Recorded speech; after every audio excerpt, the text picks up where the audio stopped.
ओम शांति। संपूर्ण अव्यक्त स्थिति में बैठेंगे। बाप दादा को 2 मिनट आह्वान करके अव्यक्त मुरली सुनेंगे।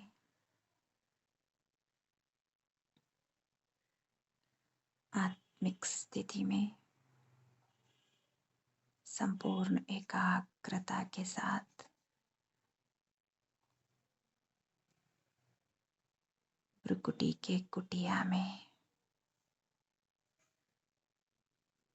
चमकता सितारा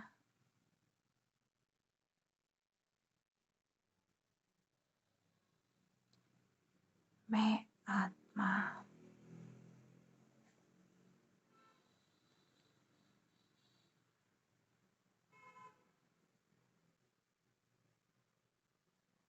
मुझसे निकलते हुए शक्तियाँ संपूर्ण शरीर में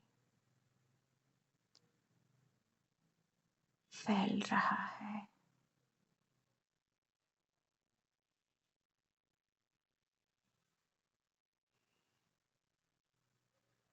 आत्मिक स्मृति जागृत होते ही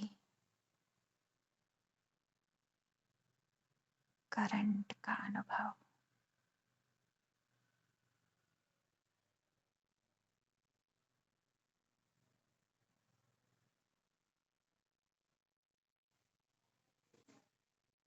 मैं सितारा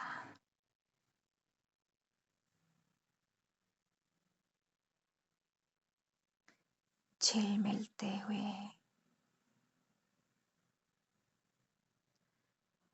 प्रकाश की तरह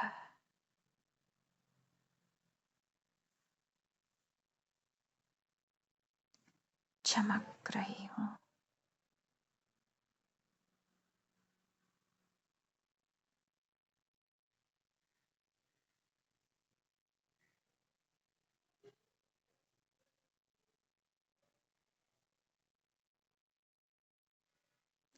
कितनी सुंदर आत्मा हूँ मैं। सर्वशक्तिवान बाप की मास्टर सर्वशक्तिवान आत्मा हूँ।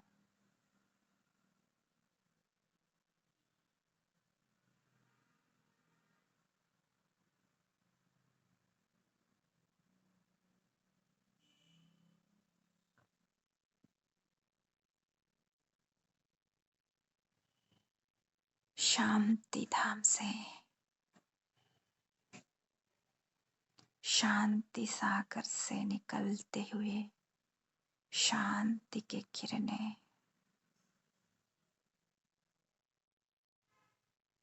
मेरे और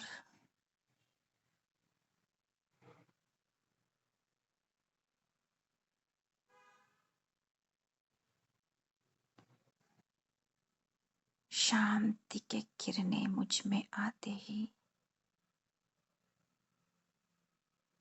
संपूर्ण सन्नाटा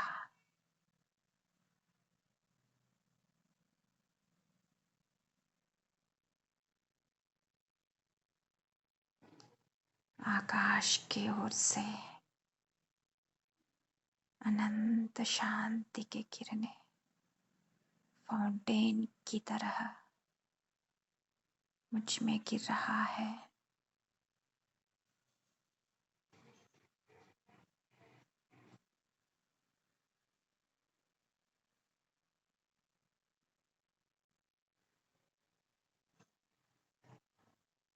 कितना सुखद अनुभव है।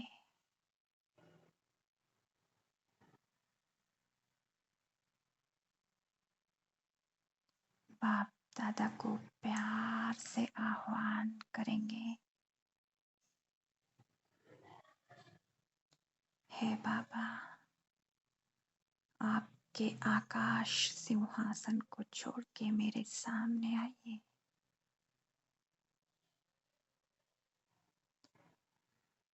बाप दादा अपने 1000 भुजाओं के साथ मेरे सामने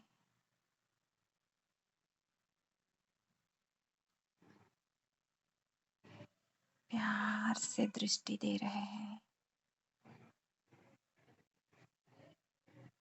हे प्रभु, आप शिक्षक के रूप में अपना एक एक ज्ञान रत्नों का श्रृंगार करिए।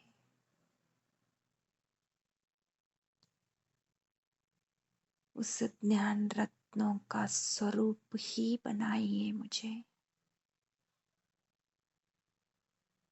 उतना विशाल बुद्धि बनाइए मेरा, ताकि वो एक एक रत्न मुझ बुद्धि में प्रिंट हो जाए।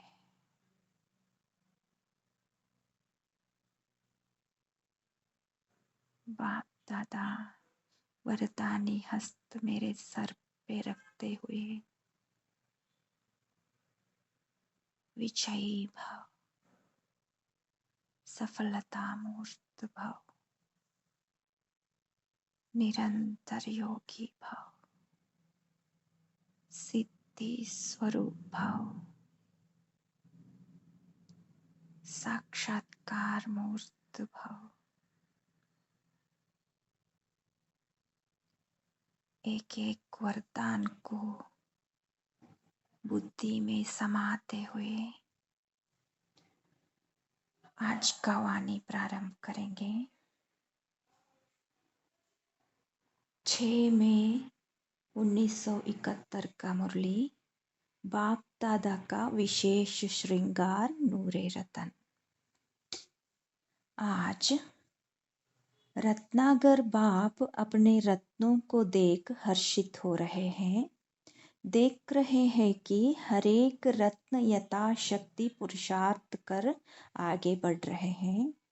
हर एक अपने आप को जानते हो कि हम कौन सा रत्न है। कितने प्रकार के रत्न होते हैं? 8 रत्न हैं। आप कितने नंबर के रत्न हो? हीरे के संग रह हीरो समान नहीं बने हो। रत्न तो सभी हो, लेकिन एक रत्न है जिनको कहते हैं नूरे रतन। तो क्या सभी नूरे रतन नहीं हो? एक तो नूरे रतन, दूसरे हैं गले की माला के रतन। तीसरे स्टेज क्या है जानते हो? तीसरे हैं हाथों के कंगन के रत्न। सभी से फर्स्ट नंबर है नूरे रतन। वह कौन बनते हैं? जिनके नयनों में सिवाय बाप के और कुछ भी देखते हुए भी देखने में नहीं आता है, वह है नूरे रतन।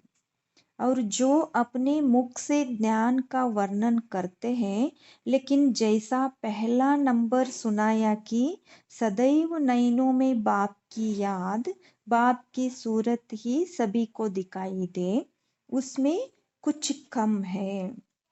वह गले द्वारा सर्विस करते हैं, इसलिए गले की माला का रत्न बनते हैं। और तीसरा नंबर जो हाथ के कंगन का रत्न बनते हैं, उनकी विशेषता क्या है? किस न किस रूप से मददगार बनते हैं। तो मददगार बनने की निशानी यह बाहों के कंगन के रत्न बनते हैं।